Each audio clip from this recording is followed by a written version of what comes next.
മുന്നിലിരിക്കുന്ന പത്രപ്രവർത്തകരെ, പ്രിയ നാട്ടുകാരെ, നമ്മുടെ നാടിന്റെ തലസ്ഥാന നഗരമായ ഈ അനന്തപുരിയിൽ എത്രയോ പണക്കാരായവരുണ്ട്.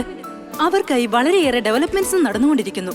അതേസമയം ഏഴകളും അനാഥരും അധികം വന്നടിയുന്നത് ഈ സിറ്റിയിലും ഇതിനു ചുറ്റുമുള്ള മറ്റിടങ്ങളിലുമാണ്. സിറ്റിയിലെ ചിലയിടങ്ങളിൽ ഒഴികെ മറ്റിടങ്ങളിൽ നല്ല റോഡുകളില്ല, പ്രധാന ഇടങ്ങളിൽ പാലമില്ല, കുടിക്കാൻ വെള്ളമില്ല. ഇവിടെയുള്ള ഗവൺമെന്റ് ആശുപത്രികളിൽ പ്രസവിച്ച പെണ്ണുങ്ങളെ നടവഴിയിലും ടോയ്ലറ്റ് വാതിലിനടുത്തും കെടുത്തിയിരിക്കുന്നു. ചില പള്ളിക്കൂടങ്ങളിൽ മേൽക്കൂര പോലുമില്ലാതെ കുട്ടികൾ പഠിച്ചുകൊണ്ടിരിക്കുന്നു. ഇതിനൊക്കെ കാരണം എന്താണെന്ന് വെച്ചാൽ സർക്കാർ ഖജനാവിൽ ഇപ്പറഞ്ഞളവിൽ പണമില്ലാഞ്ഞിട്ടല്ലേ? ഇങ്ങനെ ഒരു വല്ലാത്ത നിലയിൽ സർക്കാർ ഖജനാവിൽ പണമില്ലാത്തതിനാൽ തന്റെ സ്വന്തം സമ്പാദ്യത്തിൽ നിന്ന് പണമെല്ലാം എടുത്ത് ഈ മഹാനഗരത്തിന് ഉപകാരം ചെയ്യുന്നതിനായി ഇന്നാട്ടിലെ വലിയ പണക്കാരൻ ഉടയപ്പൻ അവർകൾ മുന്നോട്ട് വന്നിരിക്കുകയാണ്.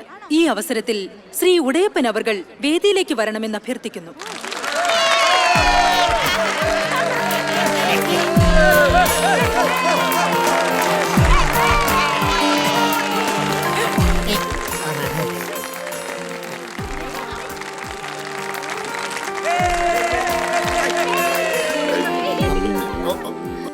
ഞാനാണ് ഉടയപ്പൻ.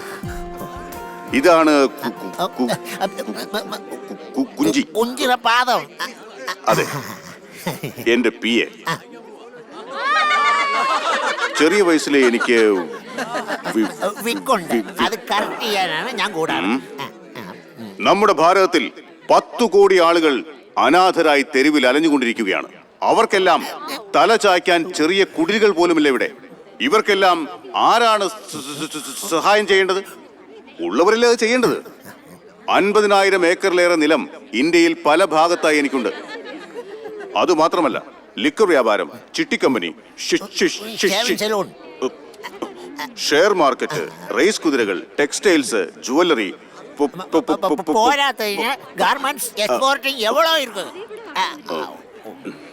ഇത് ഞാൻ നിങ്ങളോട് എന്തിനാ പറയുന്നതെന്നാവും.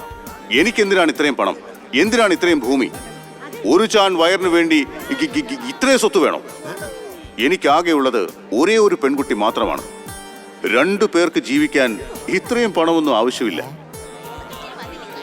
എനിക്ക് ഏറെക്കുറെ 2300 കോടി രൂപയുടെ സ്ഥാവര ജംഗമ സ്വത്തുക്കളുണ്ട്. അതില് 1800 കോടി രൂപയും നമ്മുടെ മഹാനഗരത്തിന് കൊടുക്കാൻ തീരുമാനമെടുത്തു കഴിഞ്ഞു. അതിനുള്ള രേഖകൾ ഇപ്പൊ നിങ്ങളുടെ മുമ്പിൽ വെച്ച് തന്നെ ഞാൻ ബഹുമാനപ്പെട്ട കളക്ടർക്ക് കൈമാറുകയാണ്.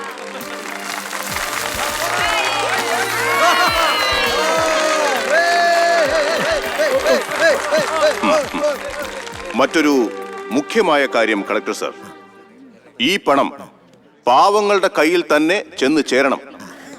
നമ്മുടെ മന്ത്രിമാർ, MLA-മാർ, രാഷ്ട്രീയക്കാർ, എഞ്ചിനീയേഴ്സ്, കോൺട്രാക്ടേഴ്സ് തുടങ്ങിയ കള്ളന്മാരുടെ കീശയിലേക്ക് പോകരുത്. അതിന് ഞാൻ ഒരിക്കലും സമ്മതിക്കില്ല. ആരൊക്കെ ചേർന്ന് ഈ പണം ചെലവഴിക്കണമെന്ന് ഞാൻ തന്നെ പറയാം. അവര് വേണം ഇതൊക്കെ നോക്കി നടത്താൻ. ഇതാണ് എന്റെ ഒരേ ഒരു കണ്ടീഷൻ. ഇതില് 1 രൂപ പോലും ബ്ലാക്ക് മണി ഇല്ല. മുഴുവനും സൂപ്പർ ടാക്സ് അടച്ച വൈറ്റ് മണിയാണ്. വൈറ്റ് മണിയോ ബ്ലാക്ക് മണിയോ സാറ് കൊടുത്ത ചെക്ക് പാസ്സായ മാത്രം മതി. സർ, സൂപ്പർ ടാക്സ് അടച്ച എല്ലാ പണക്കാരും ഇതുപോലെ മുന്നോട്ട് വരണമെന്നാണോ? അതെങ്ങനെയാണ് ബ്രദർ ഞാൻ പറയുന്നത്? എനിക്ക് കൊടുക്കണമെന്ന് തോന്നി, ഞാൻ കൊടുത്തു. പക്ഷെ ഒന്നുണ്ട്, എന്നെക്കാളും വലിയ കോടീശ്വരന്മാർ ഇവിടെ ഉണ്ട്. അവരും ഇതുപോലെ ആവശ്യത്തിനുള്ളത് എടുത്തിട്ട് ബാക്കിയുള്ള പണം കൊടുക്കുകയാണെങ്കിൽ ഇന്ത്യയുടെ മൊത്തം ബഡ്ജറ്റിനേക്കാൾ അധികം പണം നമ്മുടെ ഈ ഒറ്റ സ്റ്റേറ്റിന് കിട്ടും. അപ്പോൾ ഇന്ത്യയുടെ വളർച്ച അത്ഭുതകരമായിരിക്കും. അതിനുശേഷം തെരുവിൽ അലയുന്ന ഒരു അനാഥൻ പോലും ഇവിടെ ഉണ്ടാവുകയില്ല. ഉടയപ്പൻ ഇങ്ങനെ ചെയ്തത് തീർച്ചയായും അടുത്ത CM ആകാൻ വേണ്ടി തന്നെയായിരിക്കും. CM ആകാനൊന്നുമല്ല, PM, prime minister. ഇപ്പൊ ഇന്ത്യ മുഴുവൻ ഇതേ പറ്റി തന്നെയല്ലേ സംസാരം. ഇതുവരെ ആരും ഇങ്ങനൊരു കാര്യം ചെയ്തിട്ടില്ലല്ലോ. ഒന്നും മനസ്സിലാകുന്നില്ല. നിങ്ങൾ മുഖ്യനായ ശേഷം എന്തെങ്കിലും മനസ്സിലായിട്ടുണ്ടോ? ഇതുപോലുള്ള വിഷയങ്ങളെല്ലാം ആദ്യം പോലീസ് മിനിസ്റ്റർ അറിയണം. അതറിയണമെങ്കിൽ തലയിൽ വല്ലതും വേണ്ടേ? അതെല്ലാം അറിയിക്കേണ്ട ഈ കളക്ടറമ്മയല്ലേ. കേരളത്തിലെ വലിയ കോടീശ്വരന്റെ മകളായിട്ടിരുന്നാലും പണം പണം തന്നെയല്ലേ, ശരിയല്ലേ സീമേ? തന്റെ തമാശയൊന്നും ഈ കളക്ടറോട് വേണ്ട. മാഡം, ഇങ്ങനെ ഒരു വിഷയം നടക്കുമ്പോ ഞാൻ നാട്ടിലില്ലെങ്കിലും ഒന്ന് അറിയിക്കുമെങ്കിലും വേണ്ടേ? ഇതിനെല്ലാം ചില ഫോർമാലിറ്റീസ് ഉണ്ടെന്ന് അറിയില്ലേ? സർ, ഞാൻ അങ്ങനെയൊന്നും കരുതിയില്ല. ഒരു ഫംഗ്ഷൻ അറേഞ്ച് ചെയ്തിട്ടുണ്ട് ഈ നഗരത്തിന് സഹായം ചെയ്യുന്നതിനെന്ന് ഉടയപ്പൻ സാർ വന്ന് പറഞ്ഞു. മാഡം, രാഷ്ട്രീയം എന്താണെന്ന് IAS പഠിച്ചാൽ അറിയണമെന്നില്ല. സാറ് പറഞ്ഞത് ശരിയാണ്. പക്ഷെ ഉടയപ്പൻ പറഞ്ഞ മാതിരി നിങ്ങളെപ്പോലുള്ളവരുടെ കയ്യിലുള്ള ബ്ലാക്ക് മണി എല്ലാം ഏഴുകളെ സഹായിക്കാൻ സറണ്ടർ ചെയ്താൽ നമ്മുടെ നാടിന്റെ വളർച്ച എന്താകുമെന്ന് എനിക്ക് നന്നായിട്ടറിയാം. വടി കൊടുത്ത് അടി മേടിച്ചല്ലേ? ആ, എന്നാ മാഡം പുറപ്പെട്ടോളൂ. ആ, ശരി സർ.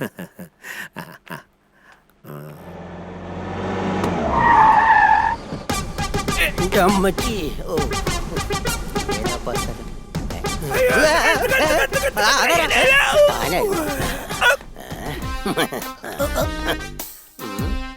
ഇതേതാടോ ഓഫീസ്? Post office. ആ, എന്താ സാറേ ഇന്ന് വീട്ടിൽ നിന്ന് വരുമ്പോ മരുന്ന് കഴിച്ചു? മന്ത്രിയുടെ വീടാ. ഏത് മന്ത്രിയുടെ? നമ്മുടെ വകുപ്പ് മന്ത്രിയുടെ വീട്. ഓ, നമ്മുടെ വകുപ്പ് മന്ത്രി. അങ്ങനെ തിരിയുന്ന ഭാഷ പറയണോ? കമോൺ. നീ എന്റെ കൂടെ ഇല്ലായിരുന്നെങ്കിൽ എന്റെ DGP തൊപ്പി എപ്പോഴാ പറഞ്ഞിട്ടുണ്ടാവും. Thank you sir. Good catch. ഈ തൊപ്പി ധരിക്കാൻ സമ്മതിക്കില്ല സാർ. ഈ സേതുപതി IPS. Film star. ഈ നാട്ടിയുടെ പേരെന്താടോ? ഇത് നമ്മുടെ ഡിസ്ട്രിക്ട് കളക്ടറാണ് സാർ.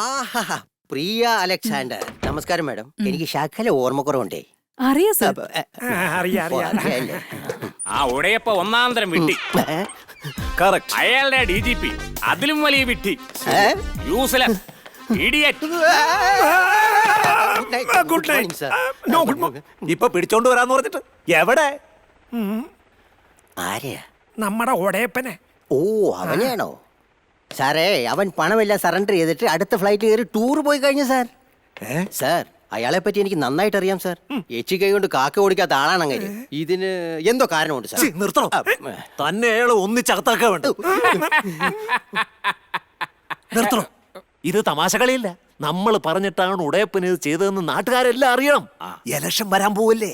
എടോ DGP, ഉടനെ ഉടയപ്പൻ ഒരു സ്വീകരണ ഏർപ്പാട് ചെയ്യും. നടന്നത് തന്നെ.